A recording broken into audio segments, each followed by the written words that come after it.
Well, coming back to the talk, I will talk about skyrmions in multilayers, but with particular focus on incorporating them in magnetic junction. A little bit about me is that I am an associate professor at the Polytechnic of Bari. So when you imagine Italy as a boot, Bari is exactly on the heel of this boot. Some of you, I think, have been in Puglia, which is the county in where Bari is. It's a very nice place. Of course, I am from Sicily, so Sicily is always the best, but Puglia, I must admit, is also very nice. So come to visit us. We're going to organize the next TMAG 2025 in September in Puglia, so you are welcome to apply for it. And also, I am a member of the Petaspin team, which is led by Giovanni. Probably you all know by now this team, and is between the University of Messina and the Polytechnic of Bari. And we organize a lot of events, as you all may know at this point. Well, for this talk, I must acknowledge my former project, Thunder Sky, that I was coordinating in Crete, because some of the results and ideas started there. And also my new project I'm coordinating right now, funded by the Italian government, which is exactly about skyrmions in magnetic junctions. So we don't need much introduction about skyrmions. I just want to say that basically the talk is divided in two parts. First part is about skyrmions in multilayers. Second part is about skyrmions in magnetic junction, where we also have magnetic multilayers. So as we all know, after many years, let's say, of prediction of skyrmion in single layers, a big breakthrough was when we start to observe skyrmions at room temperature. But as you may see here, most of the samples were magnetic multilayers. So we have a ferromagnet sandwiched between two non-magnetic layers. We repeat this several times, we get a magnetic multilayers. And so at the beginning we thought, okay, nothing changes compared to single layers. But indeed, we could expect from previous studies on bulk system, on magnetic bubbles, that the bubble, in this case the skyrmion, must have a chirality dependence on the thickness, on the depth of the multilayer. And in fact, this was brought firstly by Van San here, and they call this skyrmion with this peculiar profile, they call it a hybrid skyrmion. But of course, in magnetic multilayers compared to bulk system, we have an additional degree of freedom, which is the interfacial Jelen-Tyski-Mori interaction coming from the asymmetric interfaces. Therefore, the hybrid skyrmion, which is stabilized by the minimization mainly of the magnetostatic field, is not the only skyrmion that we can have in these magnetic multilayers. And in particular, if we increase the DMI parameter, we can see that the standard hybrid skyrmion has a block skyrmion in the middle layer. When we increase the DMI, this block skyrmion is shifted towards the external layers. We still have an hybrid skyrmion, but what happens is when we overcome a threshold value of the DMI, we are able to stabilize the same chirality of the skyrmion in all the layers, and therefore we deal with an homochiral skyrmion, a pure nil skyrmion. So similar to what we have in single layers. Why this is important? Well, this is important because the profile, this peculiar profile of the skyrmion, affects the trajectory of the skyrmion where we try to drive them. So in our mind, became very important to identify the type of skyrmion that we have in the magnetic multilayer.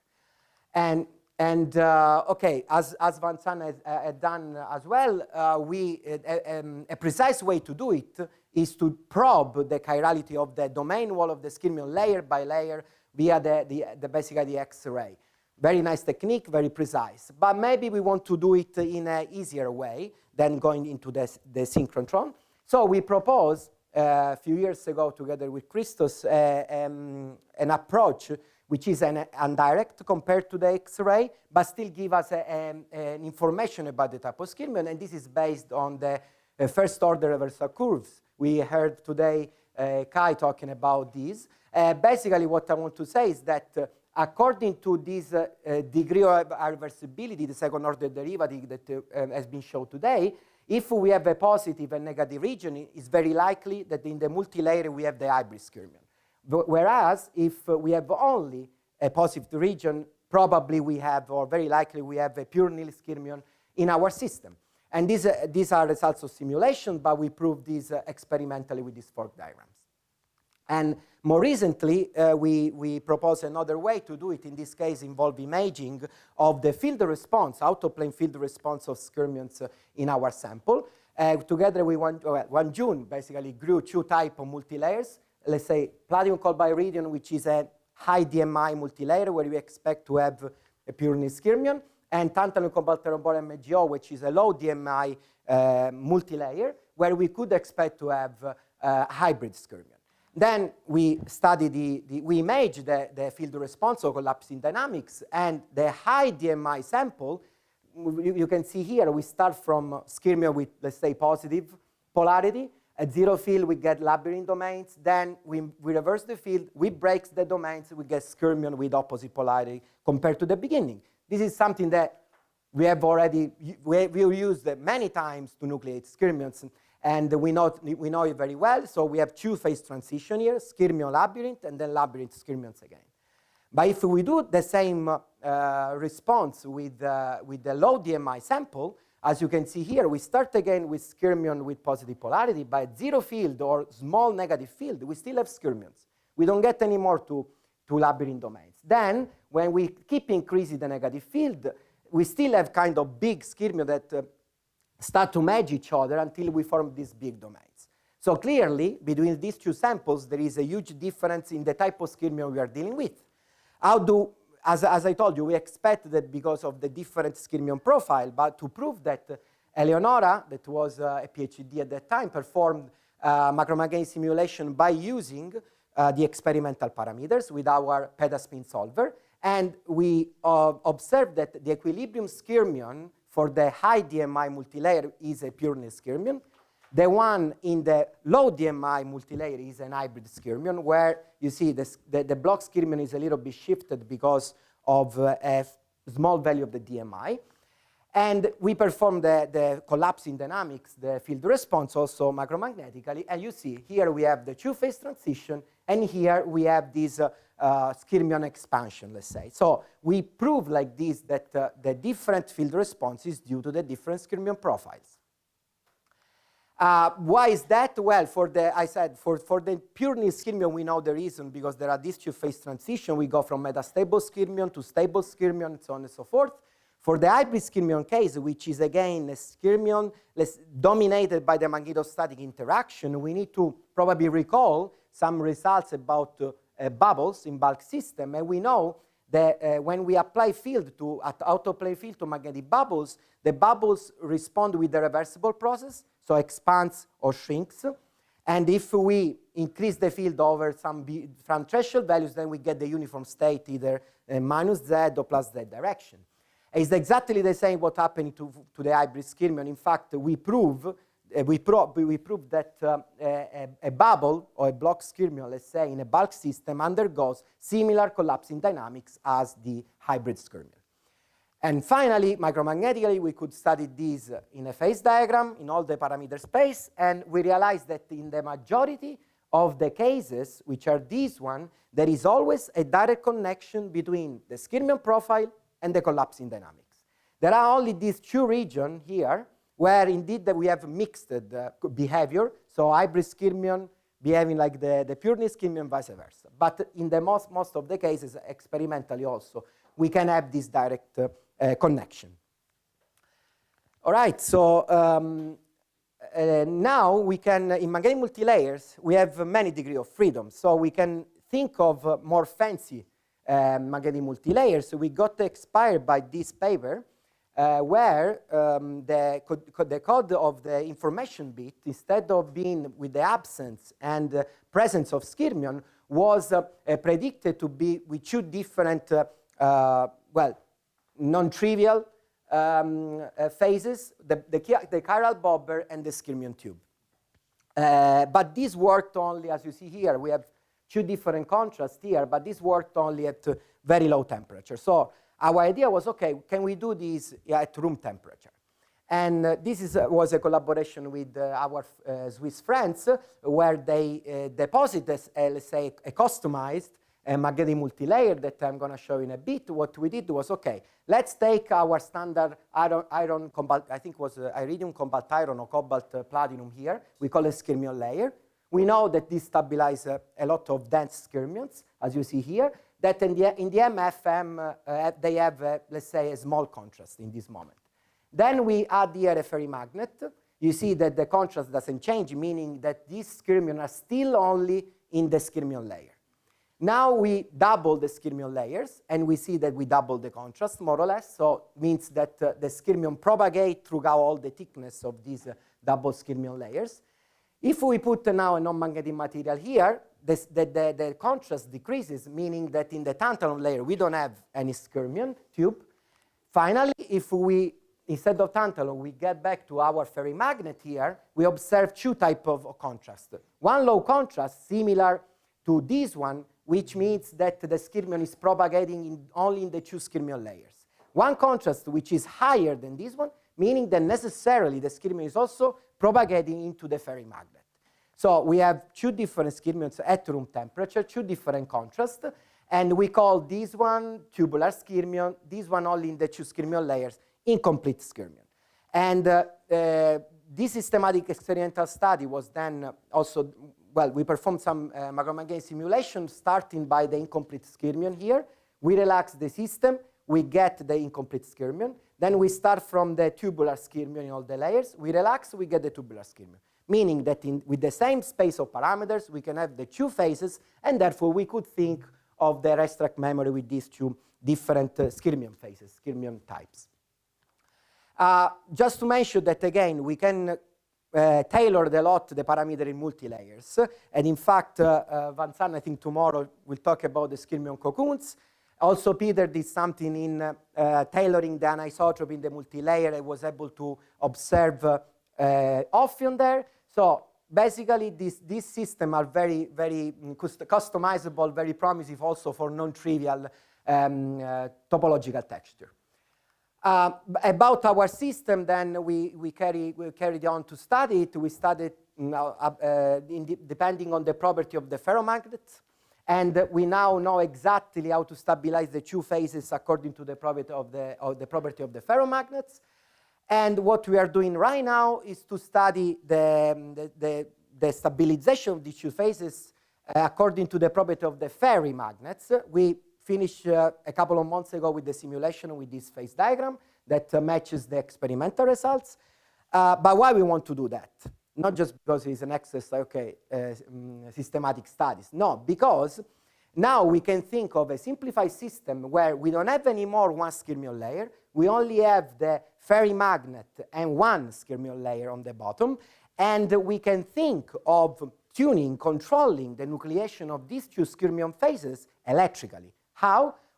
Through magnetic ionics. So we can put this gadolinium oxide on top, and then we prove that according to the anisotropy of the ferrimagnet, we have two different skyrmion phases. With the magnetic ionics, we can tune the anisotropy and therefore having the control of the nucleation of the two phases. But also, we want to do a little bit more. So in this case, we are waiting for our friend to finish the experiment activity. We want also to detect electrically the magnetic skyrmions. And ideally, this would be nice to be done via the magnetoresistive effect in magnetic tunneling junction. And this leads me to the second part of the talk, which is about this topic.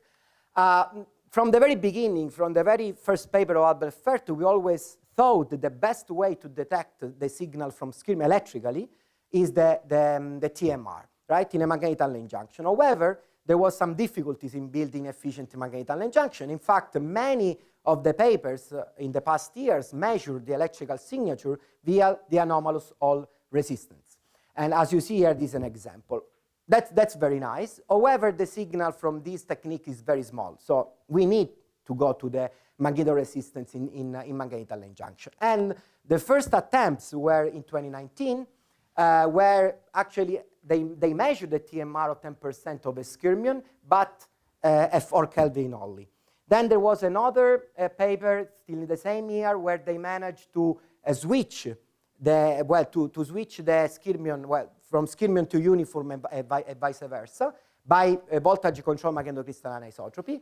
It was also very good, but still the TMR it was pretty small here, but that was not probably the aim in that paper. And 2 years ago, Albert Fellowes-Shinzao published this paper where we have a nice TMR signal from Skyrmions, as you see here from the MF images, in this system. So more or less at the same time of this paper, we were working also on magnetic lane junction with Skyrmions, and our idea was simple. We said, okay, which is the well-established system where we have Skyrmions at room temperature? The magnetic multilayer, which is the standard industry-compatible magnetic lane junction, the cobalt iron boron MgO. Let's combine them. Let's see if we can have Skyrmions and the TMR for Skyrmions. That was exactly our idea. So in this case, you have to imagine that the free layer of the MTJ, the cobalt iron boron free layer, is both the free layer, but also a layer of this multilayer. That's the idea here. And we were unlucky or whatever, but we managed to have Skyrmions in the system, and in particular to measure a TMR due to the Skyrmion of about 20%, which is a kind of the state-of-the-art TMR now for a Skyrmion. And also here the signal can be microvolt, you see. Of course, it's still far away to be industry compatible, but we didn't do any optimization here of the MTJ. We have room for improvement here. And let me tell you that our direction, I think, was promising, because 1 month ago, Anjan published this Nature paper where, as you can see here, he uses the same our strategy. They have a magnetic multilayer and the cobalt iron boron free layer of the MTJ. So let's say our idea worked. This is a promising direction again. About the results, here we have basically the direct demonstration that this TMR signal is due to a single Skyrmion, and this is good for us. And also he did again the VCMI nucleation and annihilation of Skyrmion. Well, at this point, we have been talking about static properties. Also this one, which is a switching dynamics, can be considered as a static relaxation process, because it's due to the VCMA. So we are changing the anisotropy, we are changing the energy profile of the free layer, and therefore we get to different equilibrium state. So we don't have any Skyrmion dynamics, let's say, in magnetic lane junction so far. And that's where we been working in the past year. We want to propose the experimental proof of concept of the spin torque diode based on Skyrmion. So as you may know, that when we have a magnetic lane junction and we inject an AC signal, an AC current, for instance, because of the TMR effect, the magnetoresistive effect, this generates a variation of the resistance at the terminal of the MTJ. Now, if we couple this sinusoidal resistance with the current, we get a voltage that has a DC component and a component at twice the frequency of the input signal. So if we filter out this last component, then we end up with only a DC component of the voltage. Therefore, from an AC signal, we got a DC signal as output. That's how the spin torque diode effect works. Has been done many, many years ago. There are a lot of improvements about, but what we did when I was a PhD 10 years ago, it was to propose the spin torque diode effect based on Skyrmion. This, of course, was a single layer Skyrmion. And when we inject this perpendicularly polarized spin current into the Skyrmion, what we excite is the breathing mode of the Skyrmion, right?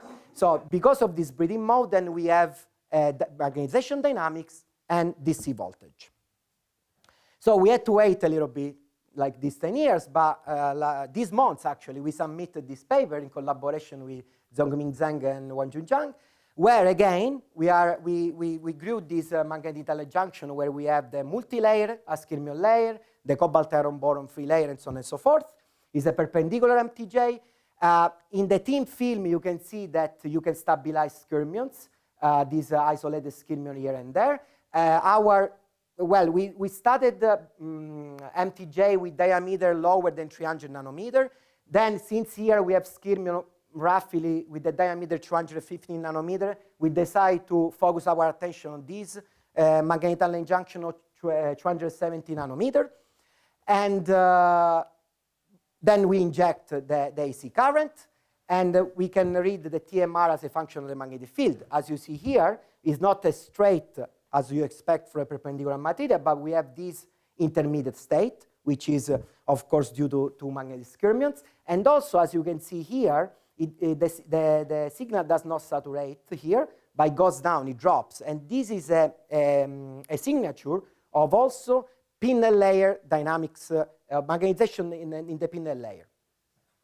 And in fact, now we can analyze the FMR spectrum, and we see two regions here. One low field region, where we have this mode around 4 gigahertz, and this field region is exactly this field region, where we should have skyrmions. So we think, in this moment, we can think that this is a skyrmion dynamics.